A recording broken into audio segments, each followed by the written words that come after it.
सासू माँ, मैं थक गई हूँ। अब मुझसे और घर का काम नहीं होता। समझ में नहीं आता मुझे, ये आजकल की लड़कियाँ इतना थक क्यों जाती हैं। कुल 5 लोगों का परिवार है, अभी बाल बच्चे भी नहीं हुए, झाड़ू पोछा के लिए काम वाली है, फिर भी बहू सारा दिन थकी हूँ का रट लगाए रहती है। अनीता जी अपने बिस्तर से पुरानी चादर हटाकर नई चादर बिछा रही थीं और बरबरा रही थीं। भाग्यवान, थक जाती होगी बहू तो बोल देती है थक गई हूँ, इसमें क्या बुराई है। मायके में उन्होंने काम नहीं किया होगा, इसलिए यहाँ थोड़े से कामों से परेशान हो जाती हैं। अनीता जी के रिटायर्ड पतिदेव विनय जी ने उन्हें समझाते हुए कहा, आप बस अपनी बहू का पक्ष लेते हो। अपने ज़माने में घर में 20-25 लोग हुआ करते थे, ना कोई काम वाली और ना कोई बाहरी सहयोगी, फिर भी हम कभी थकते नहीं थे। हंसते मुस्कुराते हम देवरानी जेठानी की जोड़ियाँ किस समय सारा काम निपटाकर पारस्परिक प्रेम हो तो छोटे छोटे कामों में से लोग थकते नहीं। अनीता जी ने वार्तालाप जारी रखते हुए कहा और चादर बिछाने के बाद रसोई में पहुंच गई, जहाँ दूध उफान खाकर गिर रहा था और उनकी बहू श्रद्धा कहीं नजर नहीं आ रही थी। श्रद्धा, श्रद्धा, कहाँ हो तुम? बोलती हुई अनीता जी ने जल्दी से गैस की नॉब घुमाई। उनकी ऊंची आवाज़ से उनका बेटा आशीष कमरे से बाहर आया और बोला, क्या हुआ मम्मी? वह मोबाइल पर बात कर रही है किसी से। आशीष, दिन के 10 बज रहे हैं, अभी बहू दूध ही उबाल रही है, लंच कब बनेगा? वह देर से उठी, इसलिए मैंने ब्रेकफास्ट बनाकर तेरे भाई मनीष को खिलाकर कॉलेज भेज दिया। उसका मॉर्निंग कॉलेज था।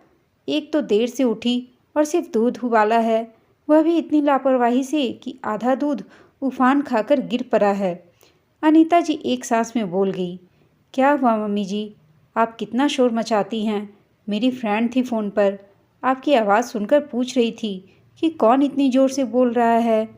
अपने कमरे से बाहर आती श्रद्धा ने पाँव पटकते हुए कहा, बहू, दोस्त से बातें तुम काम निपटा कर करो ना, किसने मना किया है? 10 बजने को है, खाना पीना बनेगा कि नहीं? अनीता जी समझाते हुए बोली, क्या सुबह सुबह खाना पीना? आज संडे है, कुछ बाहर से मंगा दो मनीष। कल रात सारा काम निपटाते निपटाते 10 बज गए, मैं बहुत थक गई हूँ। श्रद्धा मुंह बिचकाते हुए बोली और व्हाट्सएप देखते हुए अपने कमरे के अंदर चली गई। अपनी पत्नी के व्यवहार पर पर्दा डालते हुए आशीष अपनी माँ के कंधे से लिपटकर बोल पड़ा, चलो मम्मी, खाना हम लोग मिलकर बना लेते हैं। मैं सब्जियाँ काट देता हूँ और तुम अपने हाथों का तरी वाला सब्जी बना दो, मज़ा आ जाएगा, संडे बन जाएगा हमारा। बेटा, मैं अकेले खाना बना सकती हूँ। बात सिर्फ खाना बनाने की नहीं है, बात है जिम्मेदारियों की। श्रद्धा को इस घर में आए 6 महीने होने वाले हैं। घर के छोटे छोटे काम के लिए बाई है, सिर्फ खाना बनाने के लिए हमने कुक नहीं रखा है, क्योंकि तुम्हारे पिता डायबिटिक हैं और मैं ब्लड प्रेशर की मरीज। कम तेल मसाले और कम नमक में खाना बनाना पड़ता है, जो कि कोई कुक सही ढंग से कर नहीं पाती। उन्हें रोज़ रोज़ समझाना, उन्हें समय पर काम पर बुलाना मुश्किल है, और फिर इस घर में सिर्फ 5 लोगों का खाना बनता है, फिर भी बहुत थक जाती है। अब रात की बात लो, मैंने सब्जी बना दी, मनीष ने सभी का खाना परोसा था और बहू ने सिर्फ रोटी बनाई, उसी पर बहुत थक गई। मार्केटिंग, शॉपिंग में या पार्टी क्लब जाने में भी क्या बहुत थकती है?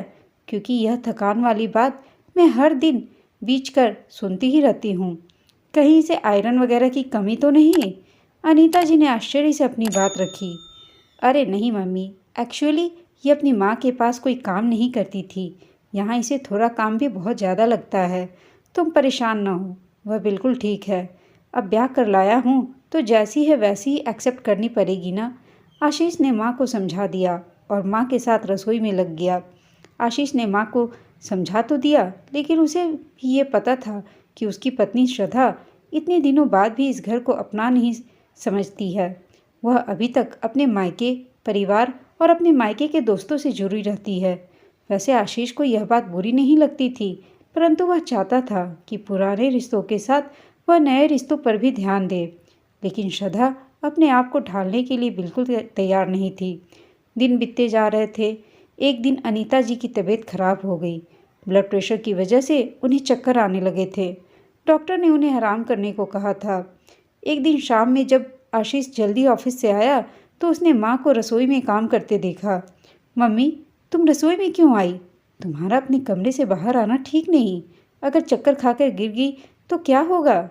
आशीष, मनीष 2 दिनों से बिना नाश्ता खाए कॉलेज जा रहा है। तेरे पापा बासी रोटी सब्जी खाकर दवाई ले रहे हैं तो बिना लंच के ऑफिस जा रहा है। वॉशिंग मशीन में गीले कपड़े पड़े हैं, कोई उसे सूखने के लिए आलने पर नहीं रख रहा है। कैसे यह सब देखूं मैं? तू बता। श्रद्धा को कई बार कहा कि कुछ दिन तक थोड़ा घर संभाल लो, पर वह बोलती है कि काम कर कर के उसे डिप्रेशन होने लगा है।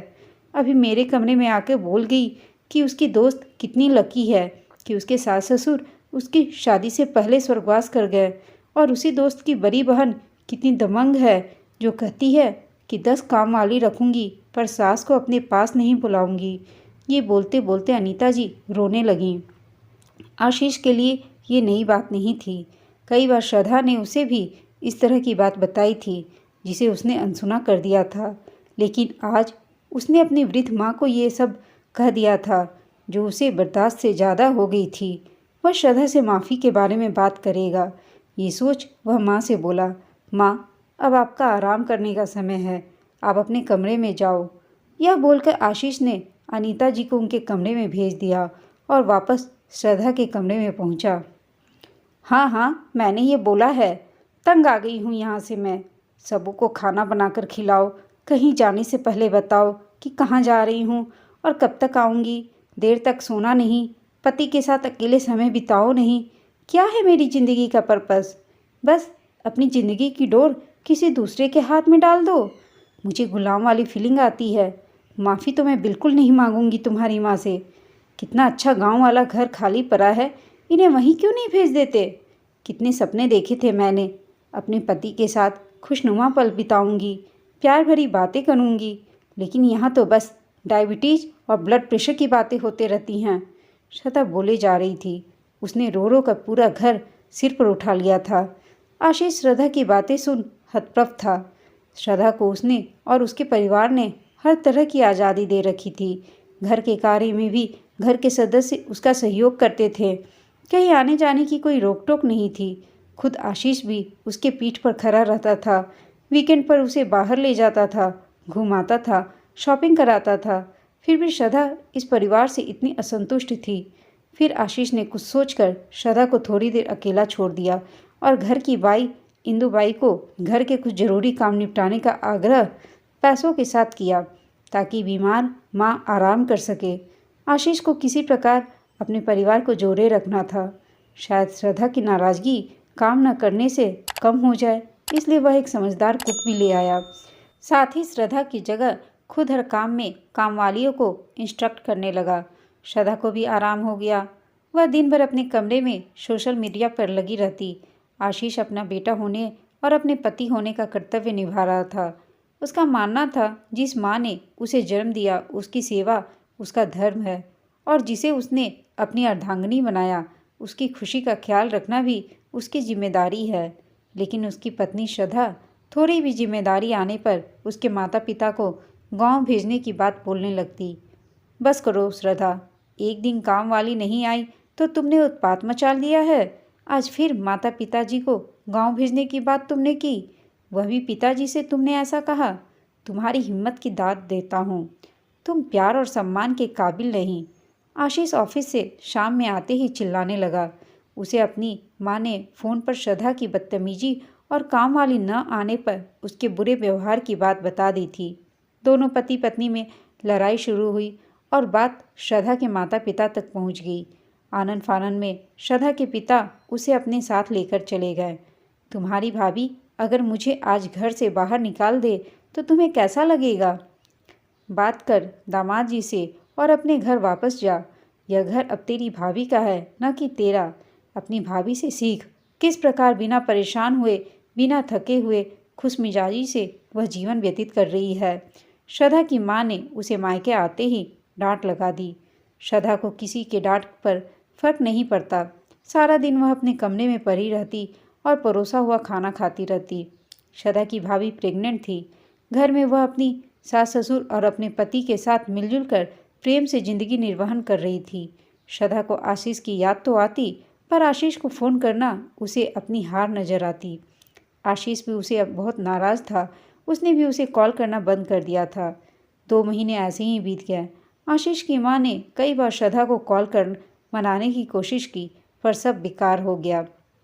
एक दिन श्रद्धा की प्रेग्नेंट भाभी ने खाने की टेबल पर उससे कहा, श्रद्धा, तुम कब तक यहाँ हो?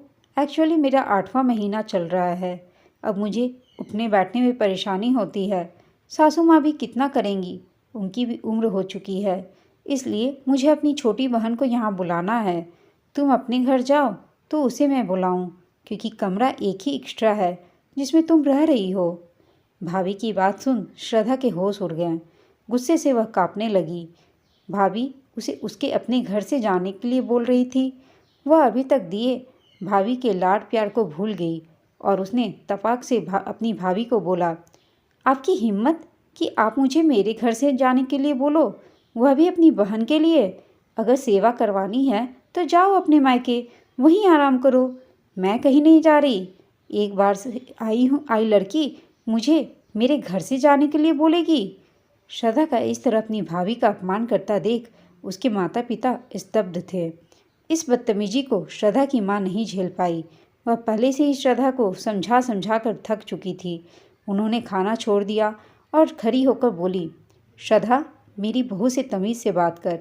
ये घर इसका है, तुम्हारा नहीं। तेरी हर गलतियाँ मैं देख रही हूँ। मुझे लगा था शादी के बाद तू जिम्मेदारियाँ निभाना सीख जाएगी, लेकिन जिम्मेदारियाँ तो दूर, तू न तो अपने सास ससुर और देवर को संभाल पाई और न अपना मायका। तू अपनी प्रेग्नेंट भाभी से अपनी सेवा करवा रही है। जहाँ तुम्हें इसका ध्यान रखना है वहाँ तुम इससे अपना ध्यान रखवा रही हो। क्या गलत इसने कहा कि ये अपनी बहन को यहाँ बुलाना चाहती है? वह आएगी तो इसका ख्याल रखेगी। और एक बात मेरी सुन, जब तक बहू की बहन नहीं आती तू इसका ध्यान रखेगी। मेरी बहू से तरीके से पेश आ। वह तुझसे ज़्यादा हमें प्यारी है। प्यार पाने के लिए प्यार देना पड़ता है। अपनी काम चोरी को थकान का नाम देना छोड़। आज से यहाँ जिम्मेदारी निभा और ससुराल वापस जाकर वहाँ की जिम्मेदारी निभाना। श्रद्धा माँ के उग्र रूप से अपमान की आग में जल रही थी। उसकी माँ ने आज से उसे अपनी बहू की नौकरानी बना दिया। उसे यह महसूस हो रहा था। अपनी भाभी और अपनी माँ का तालमेल देख उसे जलन हो रही थी।